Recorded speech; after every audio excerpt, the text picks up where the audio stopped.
নমস্কার সকলকে, Mithu's kitchen official চ্যানেলে আপনাদের সকলকে স্বাগত জানাই। আশা করি আপনারা যেখান থেকে আমার এই ভিডিওটি দেখছেন আপনারা সকলে ভালো আছেন এবং সুস্থ আছেন। আজকে আপনাদের সাথে শেয়ার করব জন্মাষ্টমী স্পেশাল তালের রসমালাইয়ের রেসিপি। আগে কখনো বানিয়েছেন কিনা জানি না, যদি না বানিয়ে থাকেন একবার হলেও বানানোর অনুরোধ রইল। জন্মাষ্টমী স্পেশাল এই রেসিপি আপনি যেমন ঠাকুরকে ভোগ হিসেবে দিতে পারেন, ঠিক তেমনই কিন্তু বাড়িতে ছোট বড় সকলের জন্য বানিয়েও নিতে পারেন। খুব সহজ একটি রেসিপি। তাহলে চলুন রেসিপিটি শুরু করা যাক। তার জন্য প্রথমেই কড়াইয়ের মধ্যে আমি 1 বাটি তালের পাল্প নিয়েছি। তালের পাল্পটা দেওয়ার পরে আমি এর মধ্যে দিয়ে দেব বেশ সামান্য পরিমাণ নুন। মিষ্টি জাতীয় খাবারে অল্প পরিমাণে নুন না দিলে তো চলে না, তো সেই ক্ষেত্রে এখানে আমি অল্প পরিমাণে নুন দিয়েছি, তাতে করে টেস্টটা খুব সুন্দর ব্যালেন্স হয়। এরপরে আমি এর মধ্যে দিয়ে দিচ্ছি নলেন গুড়। আমি এখানে নলেন গুড় ব্যবহার করেছি, আপনারা চাইলে গুড়ের পরিবর্তে চিনির ব্যবহার করতে পারেন বা সুগার যে পাউডার হয় সেই পাউডারটাও ব্যবহার করতে পারেন। তো সেই ক্ষেত্রে আমি এখানে নলেন গুড়টা দিয়েছি। নলেন গুড় যদি এখন না অ্যাভেলেবেল পান, আমার তো ফ্রিজারের মধ্যে স্টোর করা থাকে, তো সেই ক্ষেত্রে এখানে নলেন গুড় দিয়েছি। আপনারা চাইলে আখের গুড় দিতে পারেন, তবে আখের গুড়ের টেস্টটা না খুব একটা ভালো আসে না, তো সেই ক্ষেত্রে বলবো চিনি দিয়েই করতে পারেন। তারপরে খুব ভালো করে একটু ফুটিয়ে নেব। তালের পাল্পটা কিন্তু আগে থাকতে আমি ফুটিয়ে ঠান্ডা করেই রেখেছিলাম, তো সেই ক্ষেত্রে এখানে বেশি ফোটানোর প্রয়োজন নেই। মোটামুটি যাতে গুড়টা খুব সুন্দর করে গলে যায়, তো সেই পর্যায় পর্যন্ত আমি 5 মিনিটের মতো হাতে সময় নিয়ে নাড়াচাড়া করে তালের পাল্পটাকে গুড়ের সাথে খুব ভালো করে একটু ফুটিয়ে নিয়েছি, মানে একটু গাঢ় হয়ে আসবে। ঠিক সেই পর্যায়ে আমি এর মধ্যে দিয়ে দিচ্ছি 1 বাটি সুজি। পরিমাণটা আপনারা কতটা নেবেন সেই পরিমাণটা কিন্তু আপনারা যতটা পরিমাণে বানাবেন সেই মতো নেবেন। এখানে 1 বাটি তালের পাল্পের জন্য 1 বাটি সুজি নিয়েছি, মানে রেশিওটা 1:1 হবে। এতে করে তালের পাল্পটা বেশি হচ্ছে, টেস্টটা খুব ভালো আসে। সেই ক্ষেত্রে এখানে আমি 1 বাটি সুজির সাথে 1 বাটি তালের পাল্প নিয়েছি।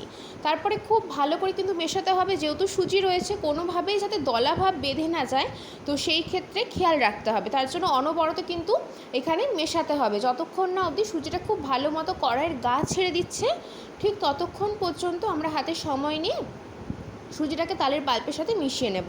এবং সুজিটা দিয়ে বেশিক্ষণ নাড়াচাড়া করার প্রয়োজন নেই, 6 থেকে 7 মিনিট মতো একটু নাড়াচাড়া করবেন। যখন দেখবেন সুজিটা খুব সুন্দর মতো সেট হয়ে গিয়েছে এবং কড়াইয়ের গা ছেড়ে দিয়েছে, ঠিক সেই পর্যায়ে আমি এর মধ্যে দিয়ে দিচ্ছি বেশ খানিকটা পরিমাণ এখানে কোরানো নারকেল। আমি কিন্তু নারকেলের ব্যবহার পরবর্তীতে যে রসমালাই যে দুধের মালাইটা হবে তার মধ্যেও দেবো, তার জন্য এখানে নারকেলের পরিমাণটা একটু কম দিয়েছি, যেহেতু দুধের মধ্যেও দেবো সেই ক্ষেত্রে।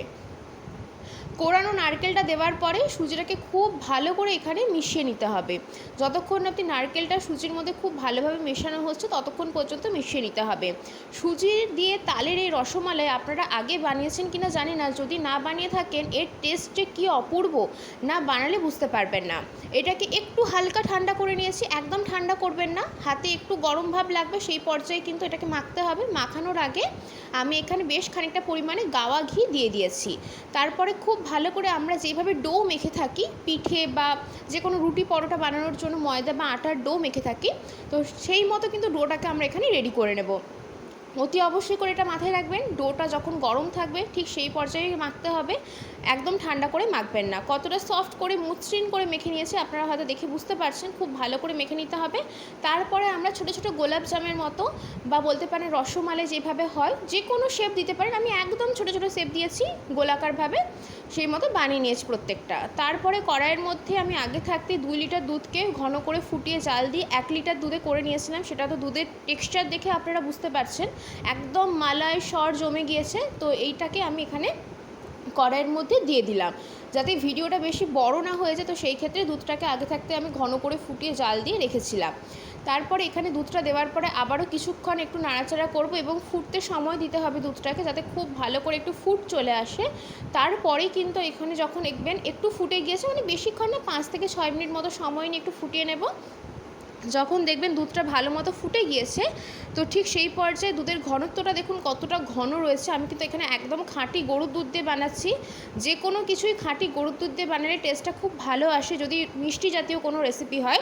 আপনারা চাইলে এখানে প্যাকেট দুধ, যেটা লিকুইড দুধ পাওয়া যায়, কিংবা গুঁড়ো দুধ দিয়েও বানাতে পারেন।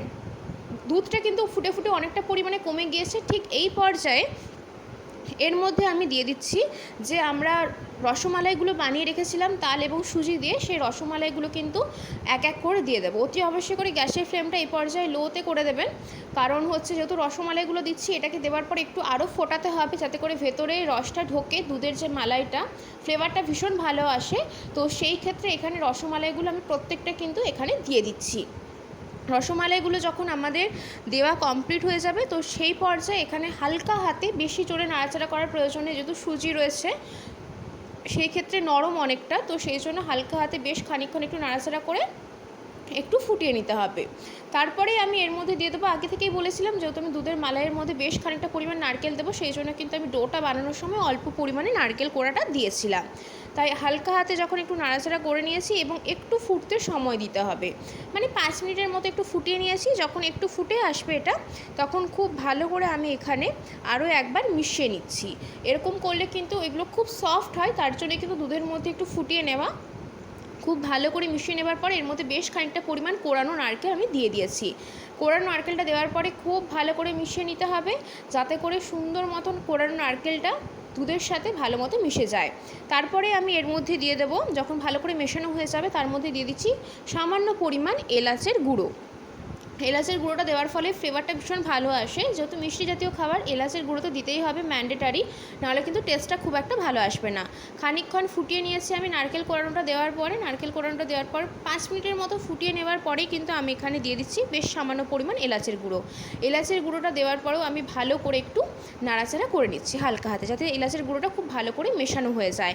তারপরে আমি এখানে গ্যাসের ফ্লেমটা একদম অফ করে দেবো, কারণ আমি এখানে দিয়েছি নলেন গুড়। আমি আগেই বলেছি এখানে আমি পুরোটাই কিন্তু নলেন গুড় দিয়ে ব্যবহার করছি। আর নলেন গুড় যেহেতু অনেক দিনের আমার ফ্রিজারে স্টোর করা রয়েছে, যেহেতু এখন একদম যে নতুন গুড় সেটা তো না, তো সেই ক্ষেত্রে গ্যাসের ফ্লেমটা অফ করে গুড়টা দিতে হবে, নাহলে কিন্তু দুধটা ছানা কেটে যেতে পারে। তো সেই ক্ষেত্রে এখানে পরিমাণ মতো আপনারা যে যতটা মিষ্টি খাবেন সেই মতো দেবেন। আর আপনারা চাইলে এখানে চিনি দিয়েও করতে পারেন। আখের গুড়টা আমি একটু অ্যাভয়েড করতেই বলবো, আখের গুড়ের টেস্টটা খুব একটা ভালো আসে না। পাটালি গুড় যদি পান তো সেটাও দিতে পারেন। তারপরে আমি এখানে খুব ভালো করে গুড়টা দিয়ে, গ্যাসের ফ্লেম কিন্তু আর জ্বালানোর প্রয়োজন নেই, গ্যাসের ফ্লেমটা অফ করে কিন্তু গুড়টা দিয়ে খুব ভালো করে মিশিয়ে নেবে, যেহেতু এটা অনেকক্ষণ ফোটানো হয়েছে, একদম গরমও রয়েছে, তো সেই ক্ষেত্রে আর গ্যাসেরটা ফ্লেমটা জ্বালানোর দরকার নেই। আজকের রেসিপি আপনাদের কেমন লাগলো অতি অবশ্যই করে কমেন্ট করে জানাবেন। যদি ভালো লেগে থাকে তাহলে অবশ্যই করে আমার চ্যানেলটিকে সাবস্ক্রাইব করে দেবেন, লাইক শেয়ার কমেন্ট করতে ভুলবেন না। আর যদি এরকম নিত্য নতুন রেসিপি পেতে চান তাহলে অবশ্যই করে আমার চ্যানেলটিকে সাবস্ক্রাইব করে দিয়ে আমার চ্যানেলের পাশে থাকার অনুরোধ রইল। বেশ খানিকক্ষণ ধরে গুড়টাকে ভালো করে মিশিয়ে নিয়েছি। আর কিন্তু গ্যাসের ফ্লেম কোনো মতেই, যদি নলেন গুড় দেন কোনো মতেই কিন্তু অন করবেন না, অফ করে কিন্তু মেশাতে হবে। দেখতে যতটা লোভনীয় হয়েছে, খেতে কিন্তু ভীষণ লোভনীয় হয়েছিল। জন্মাষ্টমী স্পেশাল এই রেসিপিটি অতি অবশ্যই করে জন্মাষ্টমীর আগে বাড়িতে যদি গোপাল থাকে গোপালকে বানিয়ে দিতে পারেন, ভোগ নিবেদন করতে পারেন, কিংবা এমনিও বানিয়ে দেখতে পারেন। ভীষণ টেস্টি খেতে হয়, ছোটো থেকে বড় সকলের পছন্দ হবে আশা করি। যদি রেসিপি ভালো লেগে থাকে অবশ্যই কমেন্ট করে জানাতে পারেন যে আমার আজকের এই জন্মাষ্টমী স্পেশাল তালের রসমালাই আপনাদের কেমন লেগেছে। অবশ্যই করে আমার চ্যানেলটিকে সাবস্ক্রাইব করতে একদম ভুলবেন না।